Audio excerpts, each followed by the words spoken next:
नमस्कार दोस्तों, analogue electronics lecture series में आप सबका बहुत स्वागत है।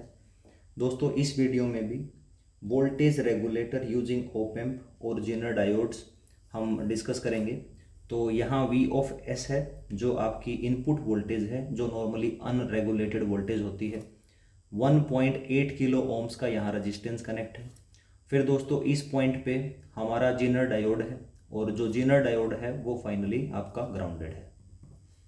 जेनर डायोड का जो ब्रेकडाउन वोल्टेज है वो 8.3 वोल्ट दे रखा है। फिर दोस्तों इस पॉइंट से हमारे ट्रांजिस्टर्स का बेस रीजन कनेक्ट है। ये आपका अमीटर है। इस अमीटर से आपका 2 किलो ओम्स का रेजिस्टेंस ग्राउंड से कनेक्ट है, जिसके अक्रॉस हम वोल्टेज लेंगे वो हमारी आउटपुट वोल्टेज मिलेगी। फिर जो ट्रांजिस्टर्स का कलेक्टर रीजन है या कलेक्टर टर्मिनल है वो आपका जो इनपुट वोल्टेज है उसी के साथ आपका कनेक्टेड है। अभी इसमें आपको P of D in zener diode और ट्रांजिस्टर्स फाइंड आउट करना है, यानी जेनर डायोड का पावर डिसिपेशन और ट्रांजिस्टर्स का power dissipation. Base to emitter जो वोल्टेज है वो 0.7 गिवन है।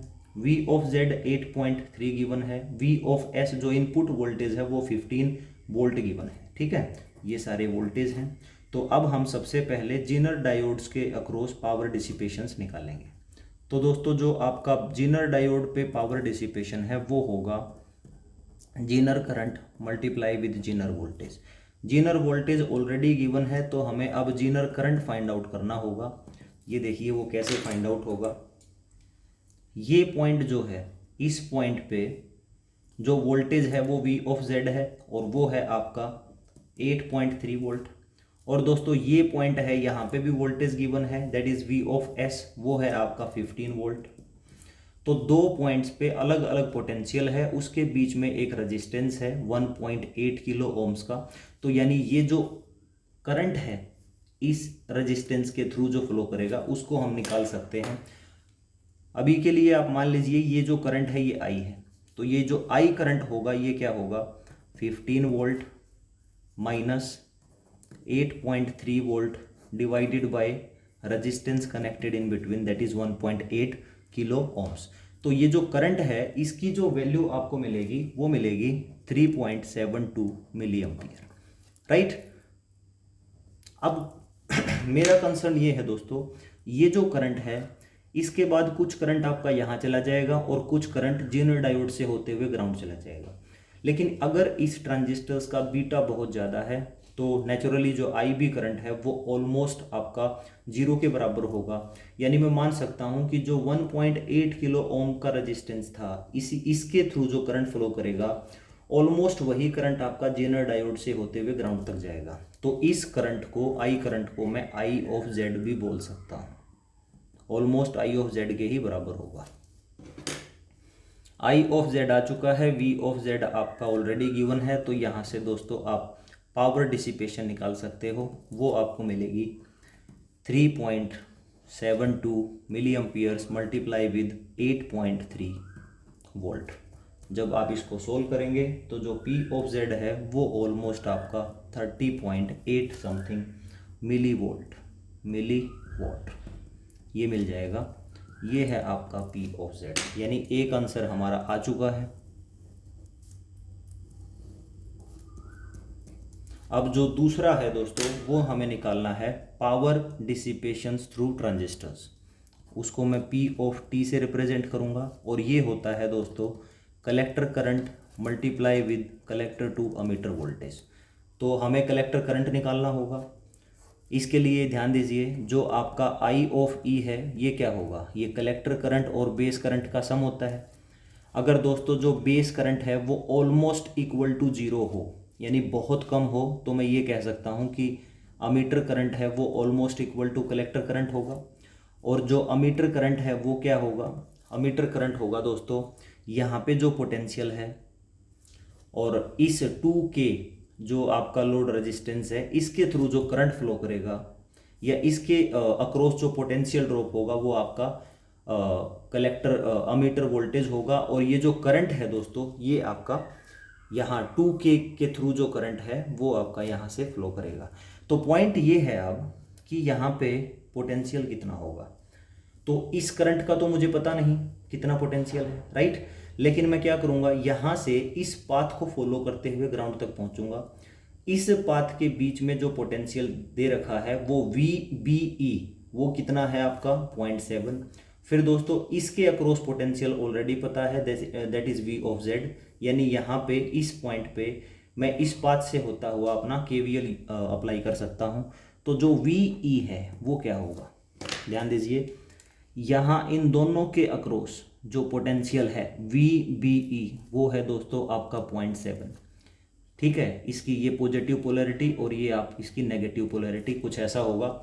लेकिन अगर यहाँ से आप इस डायरेक्शन में आओगे तो ये जो 0.7 है ये आपका -0.7 दिखेगा आपको, क्योंकि जो पोटेंशियल है वो आपका अब अमीटर टू बेस हमें फाइंड आउट करना है।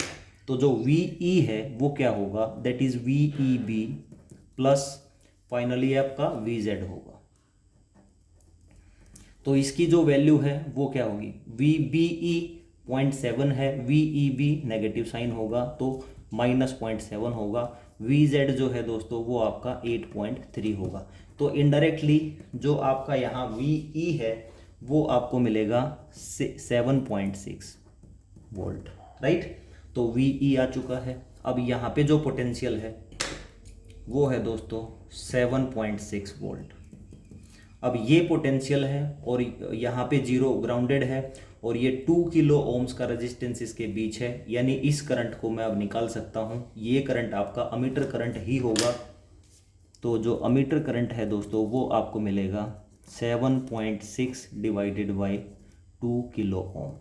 तो जो अमीटर करंट है वो आपका बनेगा 3.8 मिली एम्पियर। अब ये जो अमीटर है ये यहाँ पे होगा, तो ये आपकी वैल्यू निकल चुकी है 3.8 मिली एम्पियर।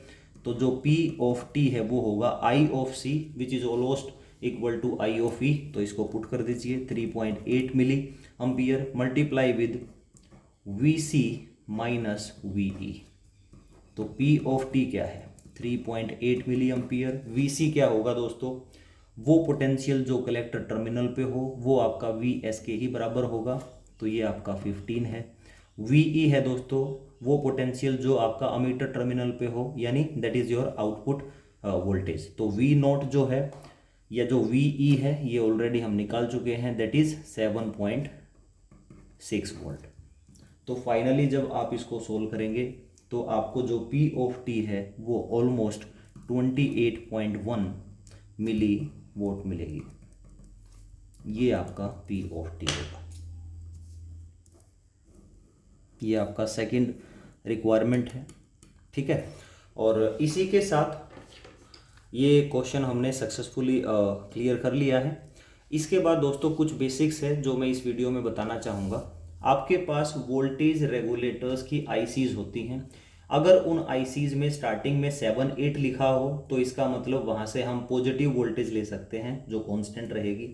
अगर दोस्तों आपकी ICs का पहले दो नंबर 7-9 हो तो वहाँ से पता लगेगा कि वो आपको नेगेटिव वोल्टेज अवेलेबल होंगी। तो अगर मान लीजिए 7805 है तो ये IC हमें 5 वोल्ट कांस्टेंट 5 वोल्ट देगी।